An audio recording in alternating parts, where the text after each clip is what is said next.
This podcast is brought to you by ArtSpire, presented by the Pump House Regional Arts Center to attract, engage, and connect artists and the community through an art fair and sale on Saturday, June 12th. Information is at artspire.thepumphouse.org.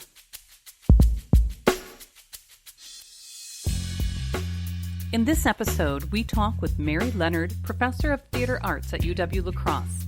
We chat origins, upcoming performances, discuss the process of shows during COVID, what's coming down the road for the department, and where people can find out more. You can find more conversations on our website, lacrosselocal.com. I'm Amy.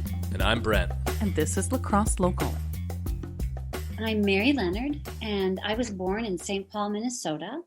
And at the age of 10 years old, I was in my first play, kind of on a accidental story. Someone had dropped out of a theater show, and the director was in my neighborhood looking for kids. And my sister said, "You should really do this, Mary." And I said, "Really? I don't think so. I'm kind of shy."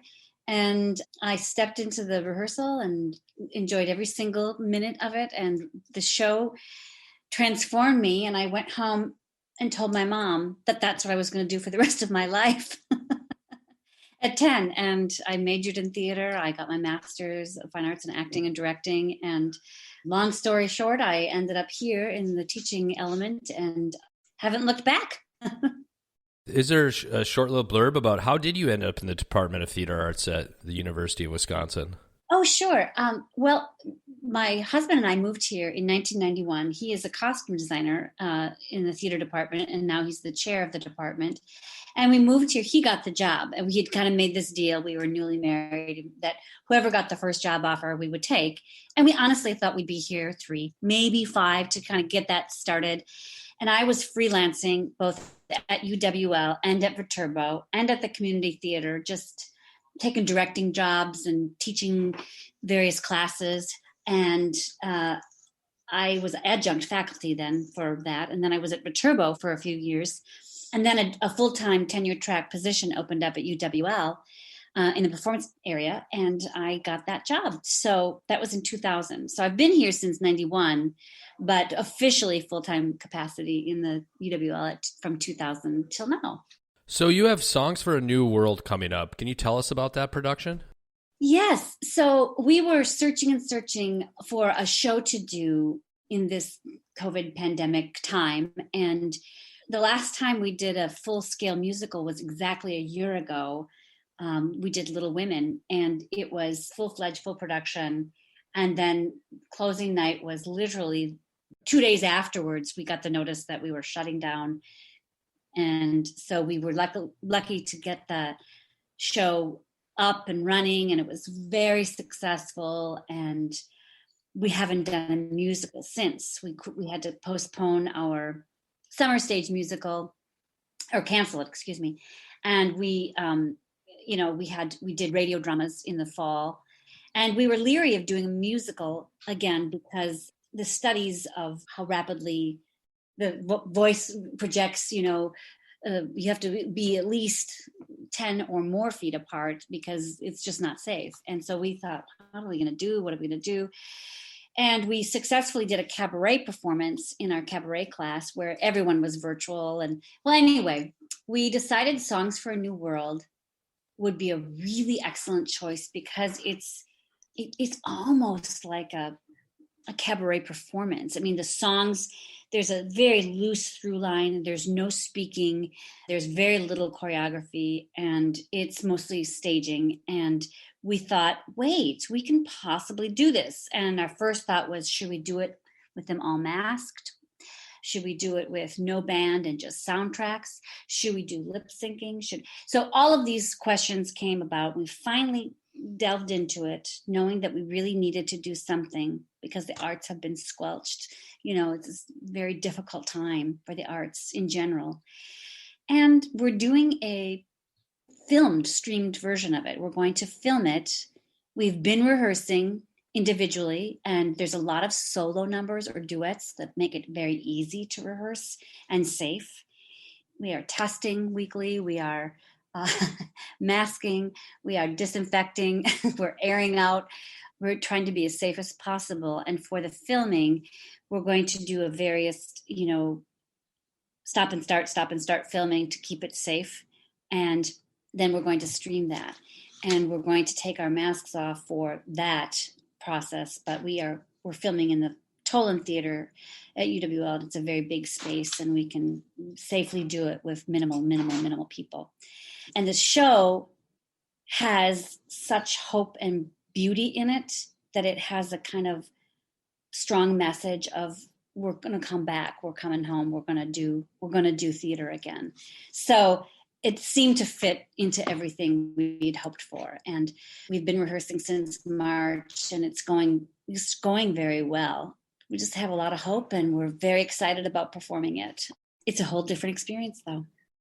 Like you said, it's been a year. I remember going to, my last show was in March, going to just a band show up in Madison. But I've heard a lot from artists recently that they've actually used this time to either catch up on things, adapt, but it's actually been kind of a creative time for them. Has there been anything that's come out of this experience that maybe that's something that pushed theater in some ways, or maybe kind of something that you would continue to do even if COVID abates here, hopefully soon? Well, that's such an interesting question, because I have had the time to think about this. The stresses of trying to have Zoom classes and trying to create theater in a world that's virtual and filming, all those things I was never trained to do. I was never trained in the world of editing. I think myself, my colleagues, we had to lean into a different direction. And once we did that, the doors opened in terms of new things happening. But I think it was also really challenging and very stressful. I'm frustrated. I don't know how to do this. I don't know how to. Trying to reach your students in a different way and keep them engaged is always at the forefront of.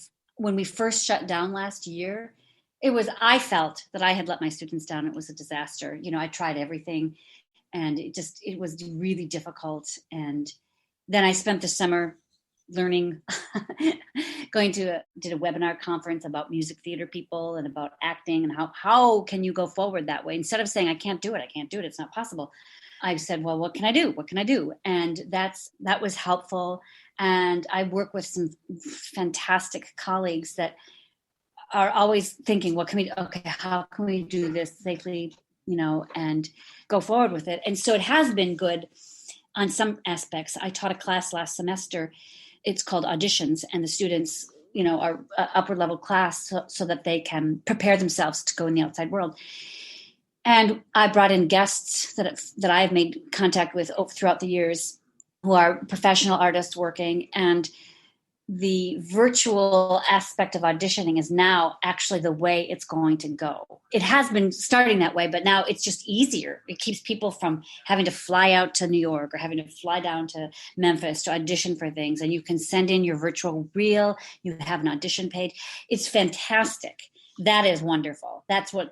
It hasn't necessarily worked for that intro class that you're really trying to get people engaged. And so that was a learning semester. And this semester is more hybrid. We were half in class and half out of class.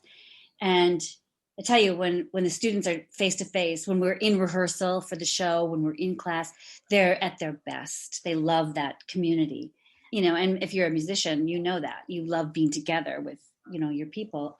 I am a very optimistic person and a very hopeful person. And I'm constantly saying to myself, what are you learning, Mary? And I have learned so much.